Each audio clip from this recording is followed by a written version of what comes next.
orang yang tolak kefarduan solat, tolak maknanya dia mengingkari, dia tak nak solat dan dia menyatakan solat itu tak wajib, maka dia akan menjadi kufur ataupun kafir.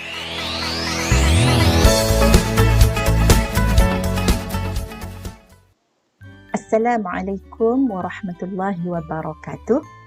Alhamdulillah, anak-anak pelajar yang Ustazah kasih sekalian, dapat sekali lagi Ustazah bertemu dengan anak-anak pelajar untuk membicarakan tajuk solat mercu kejayaan. Untuk pengetahuan para pelajar, solat mercu kejayaan adalah tajuk bagi bab ibadat pelajaran yang ke-23 dalam muka surat 131 hingga 136. Jadi sebelum itu Ustazah perkenalkan ya, Ustazah Suziani binti Cik Wan dari Bandar Baru Sungai Buloh Selangor Darul Ihsan. Jadi untuk seterusnya kita teruskan ya. Ini apa ya? Ini adalah Baitullah. Baitullah merupakan satu tempat suci. Ya, Baitullah merupakan rumah Allah yang berada di mana? Di Mekah. Merupakan satu kiblat. Kiblat semua orang-orang Islam. Ya, di mana kita solat menghadap ke kiblat, iaitu Baitullah. Ya, anak-anak, kita teruskan ya, belajar. Kita nak belajar dan kita nak tahu ya, ada 10 objektif di sini. Yang pertama, harapkan para pelajar dapat menyatakan maksud solat. Ya, selepas Ustazah mengajar dalam video kali ini, para pelajar dapat menyebut maksud solat. Ya, yang kedua, pelajar dapat menjelaskan dalil nakli berkaitan kewajipan solat fardu. Yang ketiga, pelajar dapat menerangkan akibat meninggalkan solat fardu. Yang keempat, pelajar dapat menyatakan syarat-syarat wajib solat fardu. Yang kelima, dapat menyatakan syarat-syarat sah solat. Seterusnya, para pelajar diharapkan dapat menjelaskan rukun-rukun solat. Seterusnya, dapat menjelaskan perbezaan sunat ab'ad dan sunat hay'ah. Menyatakan perkara-perkara yang membatalkan solat. Yang kesembilan, dapat menerangkan hikmah solat dalam kehidupan mukmin. Dan akhir sekali, dapat menjelaskan kelebihan solat dari sudut sains. Ya, para pelajar. Kita teruskan ya. Objektif yang pertama, standard pembelajaran yang pertama, diharapkan pelajar dapat menyebut ya selepas ini maksud solat di sudut bahasa, iaitu doa. Manakala di sudut istilah pula ialah perbuatan dan perkataan tertentu yang dimulai dengan takbiratul ihram dan disudahi dengan salam. Takbiratul ihram, Allahu Akbar. Ya, disudahi dengan salam, Assalamualaikum warahmatullahi. Baik, kita teruskan. Apakah dalil yang menyebut dalil yang dinyatakan dalam Al-Quran ya? Dalil ialah bukti yang menyatakan kita wajib menunaikan solat. Ya, dalilnya berbunyi wa aqimus solah wa atuz zakah warka'u ma'ar raki'in, ayat 43 daripada surah Al-Baqarah. Maksudnya, dirikanlah solat, tunaikanlah zakat dan rukuklah, yakni berjamaah bersama-sama dengan orang yang rukuk, yakni orang yang solat. Ini daripada Al-Quran ya para pelajar. Seterusnya kita tengok daripada hadis Nabi sallallahu alaihi wasallam. Daripada Abdullah bin Umar radhiyallahu anhu, Rasulullah sallallahu alaihi wasallam bersabda. Nabi kata apa? Bunyal Islamu ala khamsin, syahadati an la ilaha illallah wa anna Muhammadar Rasulullah wa iqamis salah wa ita'iz zakah wa hajjil bait wa shaumi Ramadan. Maksudnya berbunyi, dibina Islam itu atas 5 perkara. Penyaksian bahawa tiada Tuhan yang disembah melainkan Allah dan bahawa Muhammad itu utusan Allah, mendirikan solat, menunaikan zakat, melaksanakan haji dan berpuasa Ramadan.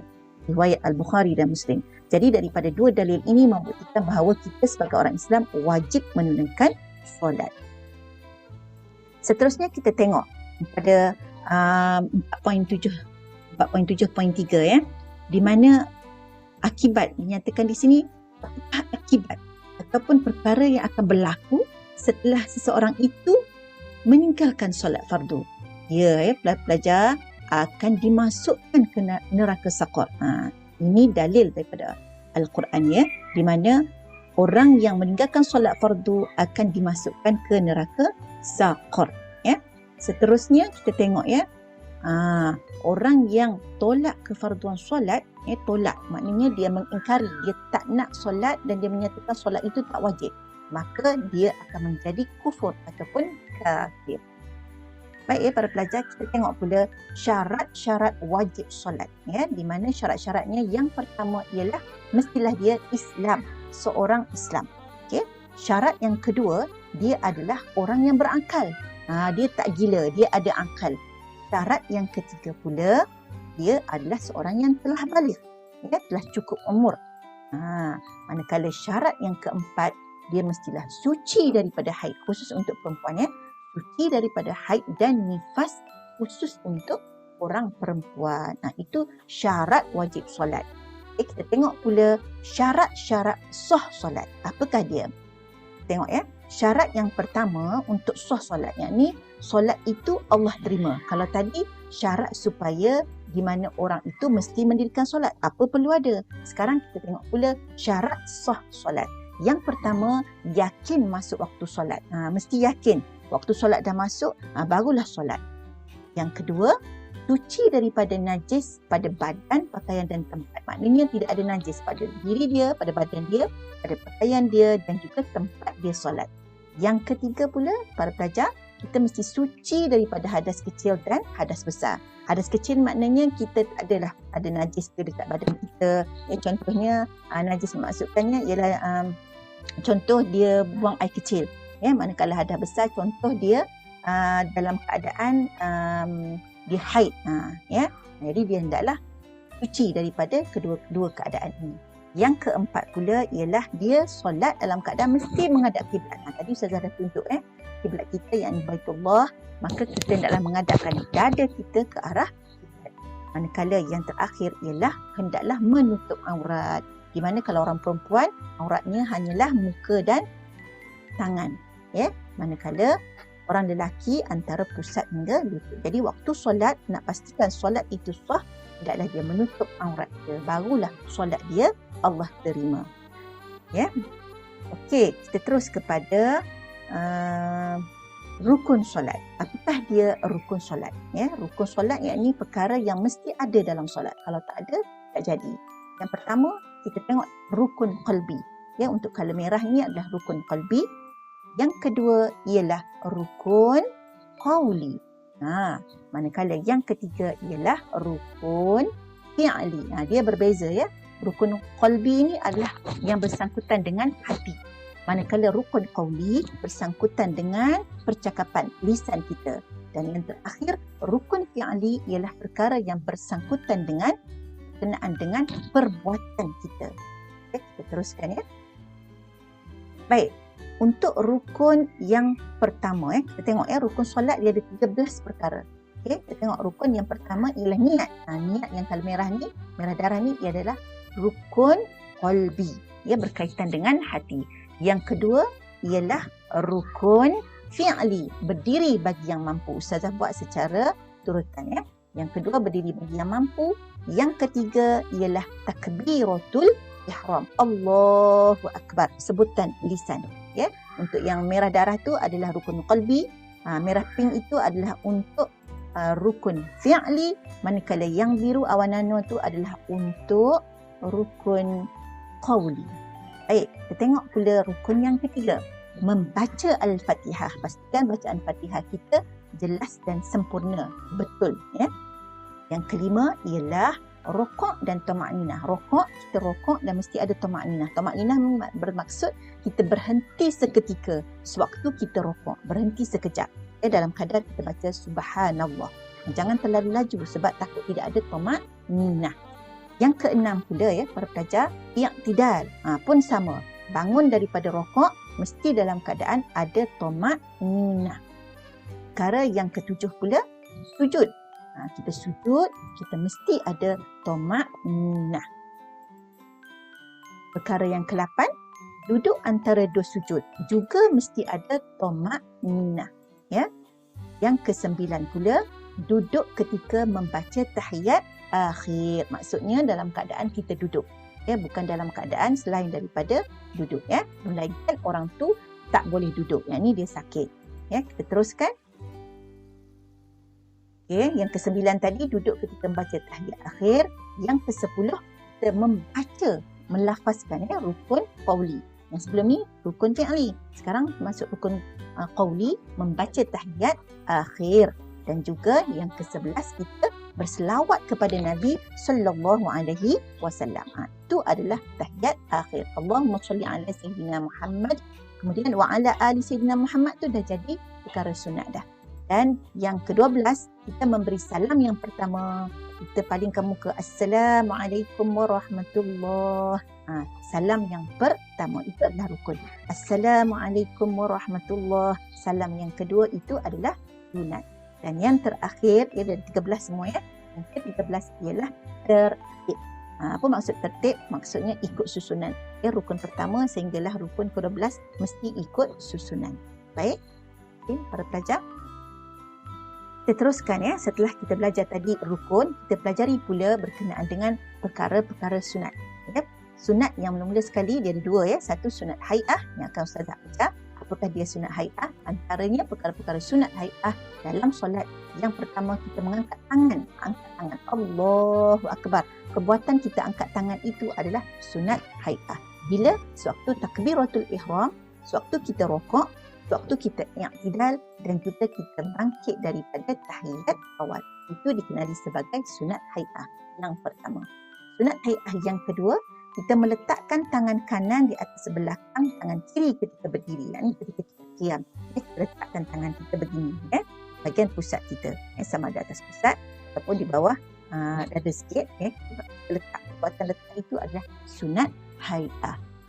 Seterusnya kita melihat tempat sujud. Waktu kita solat, kita qiyam, disunatkan kita melihat tempat sujud.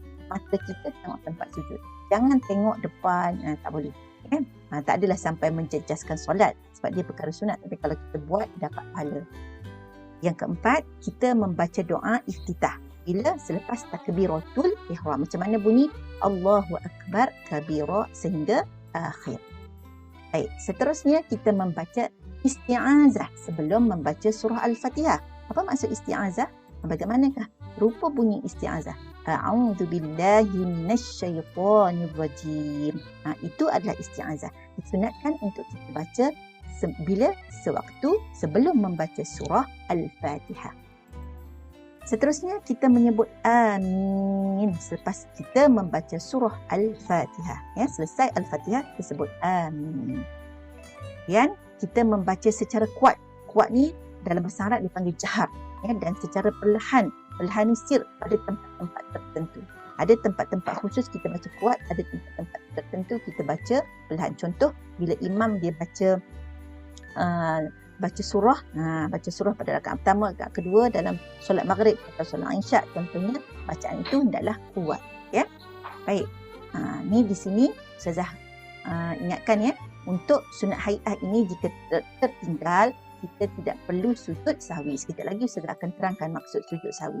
Terus lagi untuk sunat hai'ah yang seterusnya, sebab sunat hai'ah ni dia banyak ya. Okay. Membaca mana-mana ayat Al-Quran. Selepas baca Fatihah kita baca. Pilihlah ayat-ayat Quran yang kita kehendaki dan bersesuaian.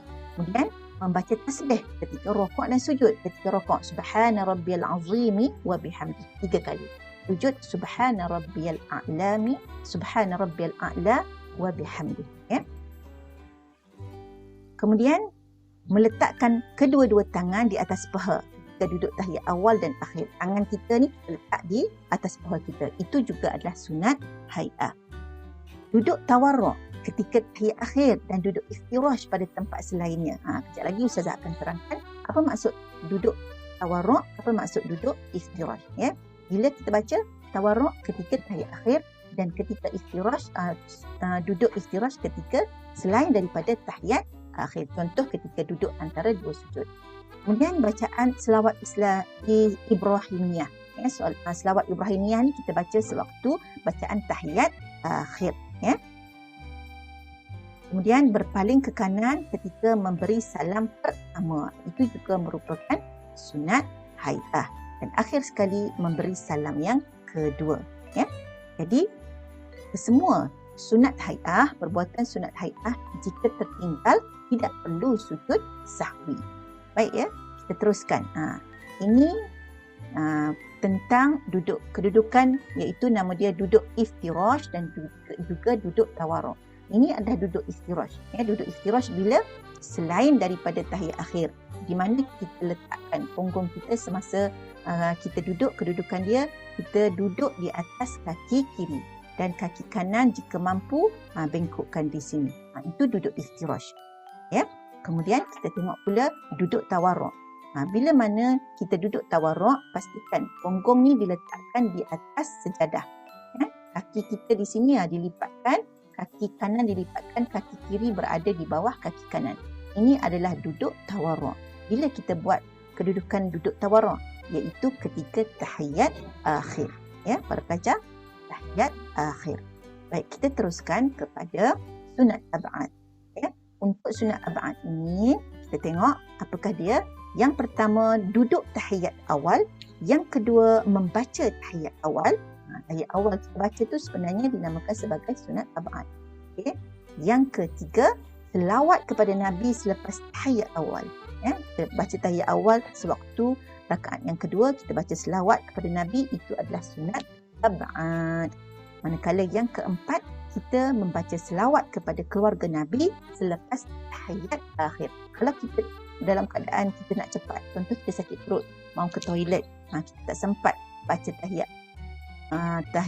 membaca selawat kepada keluarga Nabi sewaktu tahiyat akhir, boleh, tak ada masalah, kita terus bagi salam ya, sebab ini sudah ya, sebabkan kita nak cepat, tak ada masalah. Yang kelima pula ialah membaca doa kunut pada waktu subuh. Siapa yang tertinggal doa kunut pada waktu subuh disebabkan dia sunat ab'ad, maka perlulah dia buat apa? Sujud sahwi. Manakala yang keenam, berdiri ketika membaca doa kunut. Jadi para pelajar, untuk sunat ab'ad, ya, enam perkara ini jika kita tertinggal, bolehlah kita sujud sahwi. Ya. Dan satu lagi ialah selawat kepada Nabi Muhammad dan keluarga baginda ketika membaca doa kunut. Ya. Ada 7 semua sekali, maaf Ustazah ya. 7 semua sekali untuk sunat ab'ad. Jadi untuk ketujuh perkara ini jika tertinggal, untuk kita menyempurnakan solat kita supaya solat kita dapat pahala sebagaimana solat sempurna, hendaklah kita mengadakan atau melakukan sujud sahwi. Bagaimanakah caranya? Okey, tengok di sini ya para pelajar. Tahukah anda perbezaan antara sunat hai'ah dengan sunat ab'ad? Baik, sunat hai'ah merupakan perbuatan sunat jika ditinggalkan tak perlu sujud sahwi, sebagaimana yang Ustazah terangkan tadi.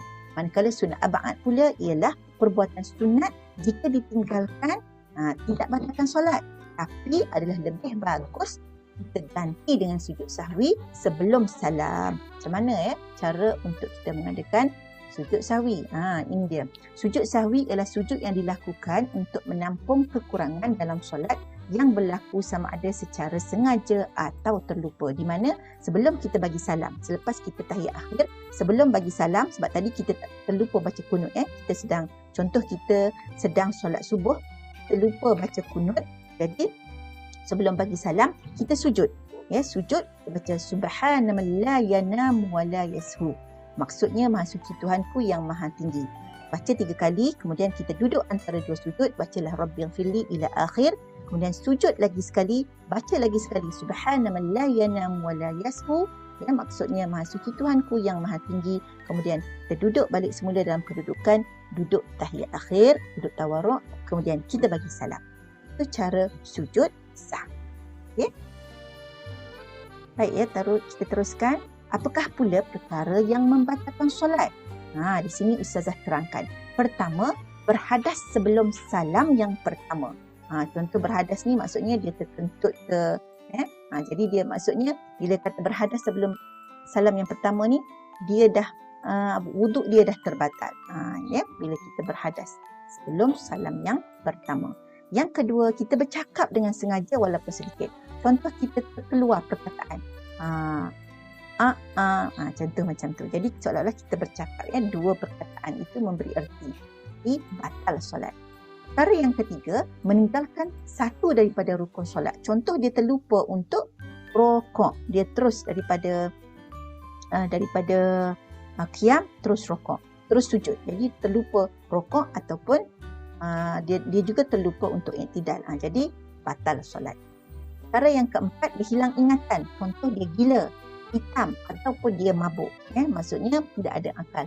Batal solat. Yang kelima, terkena najis pada pakaian, badan atau tempat. Contoh sedang dia solat, ada cicak, tarik cicak terkena dekat kepala dia, lepas tu baru dia perasan, maka solat tadi batal. Perkara yang keenam, pergerakan anggota besar seperti kepala, badan, tangan dan kaki, di mana pergerakan itu 3 kali berturut-turut. Pergerakan yang kasar. Jadi waktu itu solat dia telah terbatal.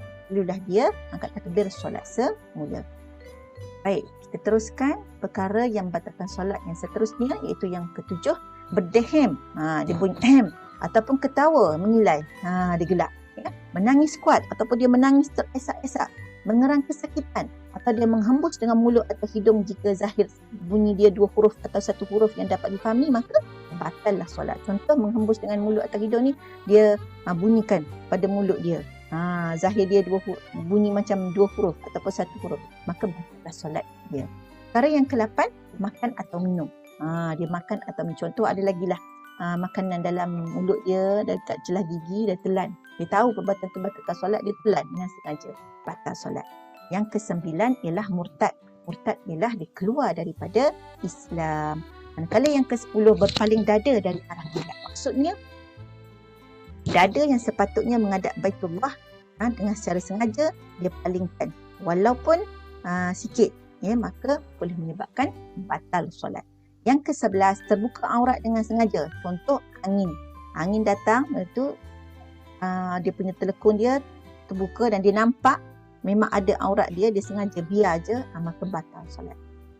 Yang ke-12, berniat untuk memberhentikan solat ataupun berubah niat. Dia niat, dia tengah solat, nak tak jadilah solat ni, nak berhentilah, maka batal solat. Okey, jelas ya anak-anak pelajar semua? Okey, Ustazah teruskan tentang hikmah ataupun kebaikan ataupun kelebihan solat dalam Islam. Mana banyak sangat hikmahnya. Antaranya, yang pertama, penawar stres. Siapa yang solat dia akan rasa tenang, jiwa dia aman. Kedua, dapat pahala dan Allah akan angkat darjat. Orang yang solat, Allah bagi pahala. Pahala yang tidak sedikit, pahala yang cukup banyak, cukup hebat, terutama kalau orang yang berjamaah solat ni. Allah angkat juga darjat orang yang solat tak tinggal. Yang ketiga, mencegah. Solat boleh mencegah perbuatan keji dan munkar. Orang yang solat dia tak berani, jiwa dia kuat, dia tak berani nak buat kejahatan. Sebagaimana Allah kata dalam firman Allah, innas salata tanha 'anil fahsya wal munkar. Terusnya kita tengok membentuk disiplin diri ataupun akhlak yang mulia. Orang yang solat, Allah jadikan orang ini orang yang disiplin dia hebat, akhlak dia mulia. Hikmah daripada solat tadi. Seterusnya, orang yang solat, insya-Allah sakit, kalau dia sakit, Allah akan sembuh dengan izin Allah Subhanahu wa taala. Sebab banyak pergerakan solat itu sebenarnya memberikan kesihatan kepada orang yang sakit. Seterusnya, orang yang solat hidupnya akan bahagia, jiwa dia tenang, aman dan tenteram. Dan terakhir, hidupnya akan diberkati Allah serta dia akan sentiasa selamat, lagi dikasihi Allah Subhanahu wa taala. Baik para pelajar, kita teruskan kepada kelebihan solat di sudut sains. Kelebihan solat yang telah dipandang dan dilihat dan dikaji di sudut sains. Kita tengok. Ketika berdiri, kita qiyam, solat dalam keadaan berdiri. Takbiratul ihram, kita qiyam. Apakah kelebihannya? Pertama, boleh meluruskan tulang belakang. Kedua, membesarkan rongga dada dan menjadi latihan pernafasan. Ketiga, melancarkan pergerakan sendi. Manakala yang terakhir, mengelakkan penyakit artritis. Ini satu penyakit yang menyakitkan, sendi-sendi kita. Kemudian dari sudut kelebihan solat ketika rokok, perbuatan rokok, perbuatan i'tidal dan perbuatan tamanninah. Apa kelebihan dia? Yang pertama, mengelakkan risiko penyakit tulang belakang. Sakit tulang belakang, kalau siapa sakit dia akan berkurangan. Yang kedua, terapi untuk merawat dan mengurangkan sakit pinggang. Siapa yang sakit pinggang, solat jangan tinggal. Yang ketiga, memberikan ketenangan dan meningkatkan kewaspadaan. Itu dia ya, antara kelebihan. Ada lagi ya, tengok. Kelebihan ketika sujud. Sebab tu kita sujud, di mana kita letakkan dahi kita di bumi. Apa kelebihan dia? Dia bersesuaian. Di mana kita letak dahi di atas sajadah, sebenarnya ada tarikan graviti di situ. Jadi, kelebihan yang kita perolehi, meningkatkan pengaliran darah dan oksigen, kadar denyutan jantung dan tekanan darah akan jadi lebih rendah. Kemudian, paru-paru dapat berkembang dengan baik dan dapat mengelakkan tuberkulosis. Itu satu penyakit lah, penyakit paru-paru. Kemudian, meningkatkan penumpuan dan daya ingatan. Meningkatkan penumpuan dan daya ingatan sehingga otak menjadi lebih cerdik dan proses peredaran darah akan menjadi lebih lancar dan sempurna. Itu fadilat atau kebaikan ketika sujud. Seterusnya, kebaikan ketika kita membengkokkan jari. Sebab tu kita duduk masa tahiyat ataupun kita duduk dalam keadaan kita baca sujud. Kita duduk dalam kedudukan antara dua sujud. Membengkokkan jari kaki ketika sujud, duduk iftirash dan duduk tawarruk. Apa kelebihan dia? Meningkatkan kadar pembakaran lemak dalam badan. Lemak kita akan dibakar dengan lebih baik lagi. Yang kedua, melancarkan pengaliran darah ke jantung serta merendahkan risiko penyakit jantung. Masya Allah, hebat kan? Islam menyuruh kita solat, sebenarnya ada rahsia yang tersirat di sebalik itu. Baik, kita tengok di sini. Yang terakhir kita tengok, apakah dia anggota sujud. Waktu kita solat, kita mesti pastikan anggota sujud kita rapat dengan lantai ataupun tempat sajadah. Apakah dia anggota sujud? Baik, kita tengok. Yang pertama, dahi. Di manakah dia? Itu dahi ya para pelajar. Dahi, satu anggota sujud. Kemudian kedua tapak tangan. Dua tapak tangan. Anggota sujud. Dah tiga dah. Kemudian lutut. Kedua-dua lutut. Lutut juga menjadi anggota sujud. Dan yang terakhir ialah dua hujung jari kaki kita. Kedua-dua ini merupakan anggota sujud. Jadi bila dikira, semua sekali adalah 7. Jadi 7 anggota sujud mesti kita letak di tempat yang sepatutnya, iaitu di paras lantai kita. Lantai tempat kita sujud ataupun di sajadah. Itu dia 7 anggota sujud. Jadi itulah dia ya para pelajar. Ustazah mengharapkan apa yang Ustazah sampaikan akan memberi manfaat kepada pelajar untuk solat dengan lebih elok kerana solat mercu kejayaan. Sekian saja. Assalamualaikum warahmatullahi wabarakatuh.